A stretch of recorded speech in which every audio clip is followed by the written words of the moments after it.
Okay, I have a question, and it might be one of the questions where you're like, oh, I don't feel like answering that, and maybe a question for you too. But when was the last time you cried? When was the last time I cried? Yeah, and why, if you're comfortable. And it could be something simple like I got super glue in my eye, All right, how or about you something go first? emotional. Me? You Yeah, want how me about to? you go first? Okay.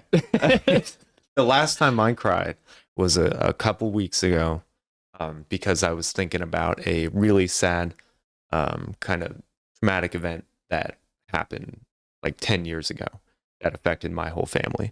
And so I was thinking about that in just kind of different ways and ways that it shaped me, um, and how I am now because of it.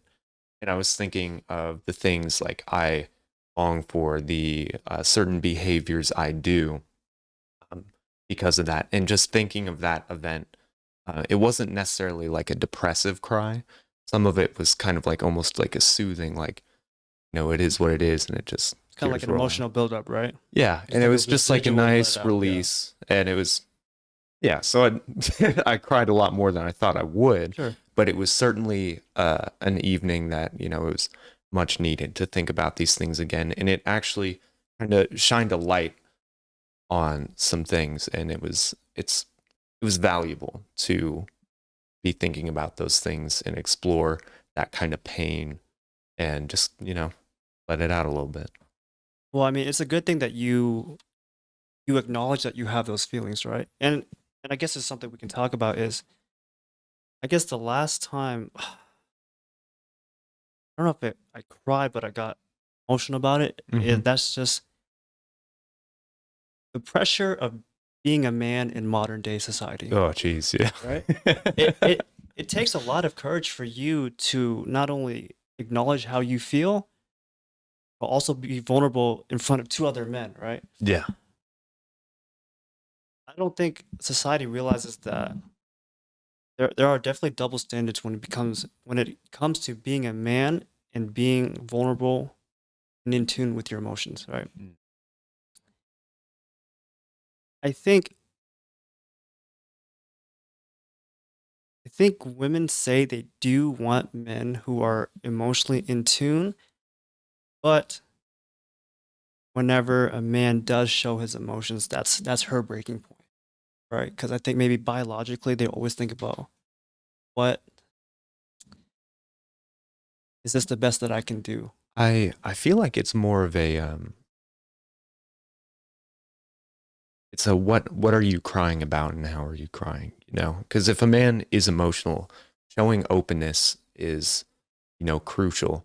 You just I guess it can't be in a sense that shows weakness, because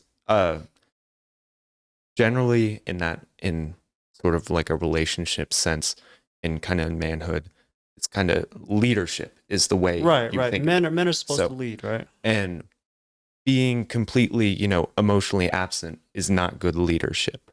And not showing any emotion is not good leadership. Right. So showing emotion, and even if you cry a little bit, it depends on what it is. And if Okay. she's feeling that, if she understands, if she gets it, that could make things stronger.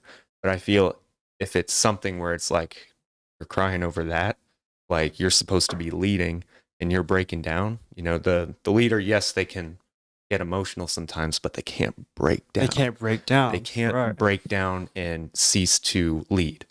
So I think that's where the distinction comes from is, women want you to be accessible.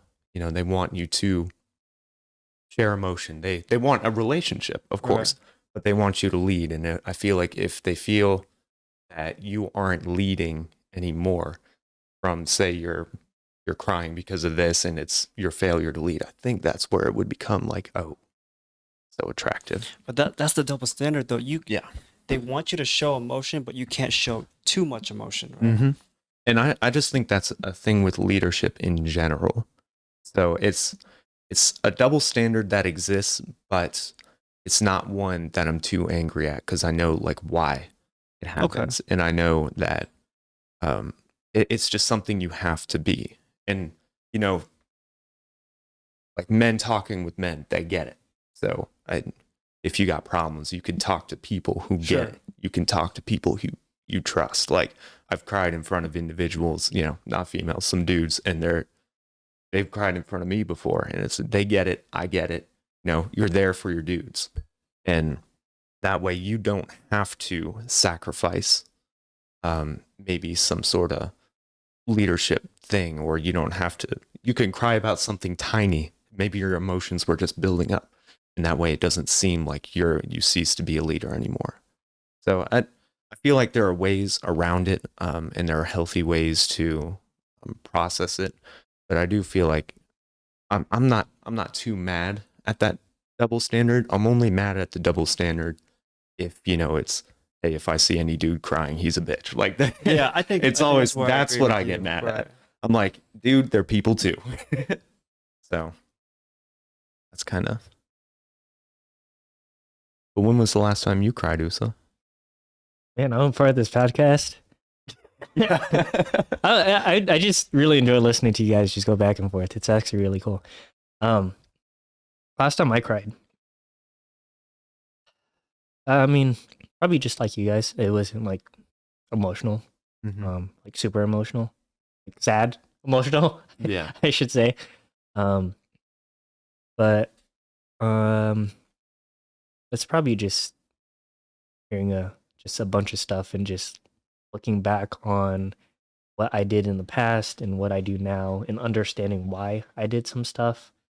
And just, realizing a bunch of, God, sorry, it's so vague, Oh no, you're but good. it's just realizing a bunch of things I shouldn't have gone through because of my own decisions, things that I've been hurt over multiple times, that sort of stuff. And it's just, it still makes me upset because I did have a lot of good memories with, everything that's happened, lots of good experiences. And part of me is just kind of sad it's over, but at the same time, it's finally over, I can move on and do other stuff. But that was definitely like 2 weeks ago. 2 weeks. Dude, like Man, 2 weeks ago 2 weeks seems to ago. be the mark, because before that 2 weeks, it was like months, right? But 2 weeks ago, for some reason, it Yeah. was just like really feeling it. Maybe it's that springtime, coming Maybe out it of is. winter. You got a spring cleaning. No, I definitely remember last spring when we went to go hammock. Yeah. That's when I was trying to get out of my really like deep depression. I was weighing like 106, 108 pounds shit, at the I time. remember that, yeah. And just looking even back there to now, it's crazy. Like it does make me a little emotional. So And I think you should acknowledge the fact that sometimes it's okay to not be okay. It's okay to not be over the things that you thought that you were over, right? I think when we force ourselves to heal or force ourselves to be over something, that only deepens the root that's in our heart, in that void, right? And so I think it's just a matter of realizing that no matter what you went through, what has happened has already happened. And regardless of the highs and the lows, remaining grateful for every experience is what will get you through, the rest of your journey, the rest of your path through it. Because, obviously I can relate to you on many levels. We were kind of going through the same things at the same time. Oh, So, Jesus. yeah, so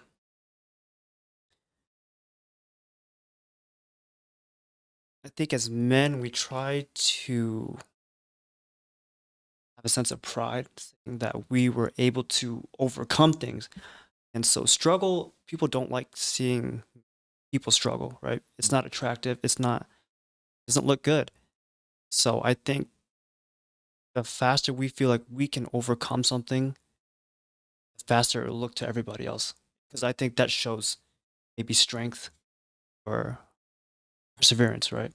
Everyone wants to be healed like right away. Like Right. if you get a cut, you don't want that. You don't want that to, bump it in something when it's healing. You're like, you want it to just be perfect skin right away. yeah, Right, says but you I'm realize trying that, to that ripping off the band-aid hurts more, right?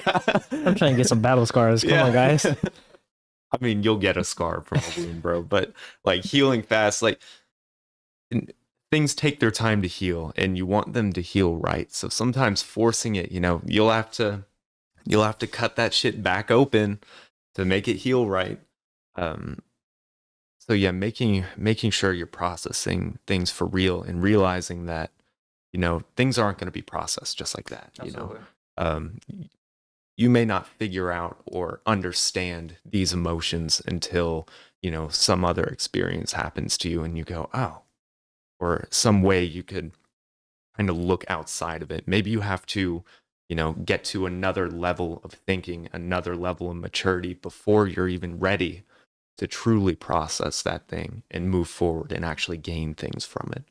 I know that for sure, like with a lot of experiences, like I knew it would help me, but I'm like, I just don't know. And then later on, it's like you grow up a little bit and you're just to a level where you can really process, break stuff down. It's distant enough in time away to where you don't feel like it's still like pressure on you or anything. You're like, that was a long time ago, and you can be honest about it without like any self-bias or pride. You can really just think about it and go, oh, well, yeah, I was this way. I did do that. And, there are ways I really think about it and you can process through it.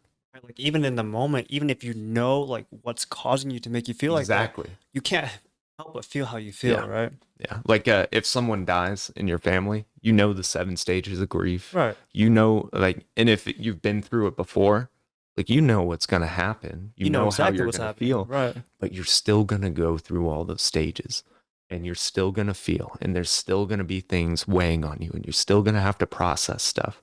But it's just like knowing that process is there and letting it happen, not getting mad at it, and just being in a place where you can look at it from afar and also be in it, and just know that you're going the course, you're floating the river. Like, it's not a bad thing. It's okay. Yeah, no, I agree with you. I think that many times that we feel like if we know that we can prevent something, we will try our best not to feel that way, not to feel the way that we know that we're going to feel. The river's going to flow either way, and trying to dam it up makes the water go other ways. Yeah.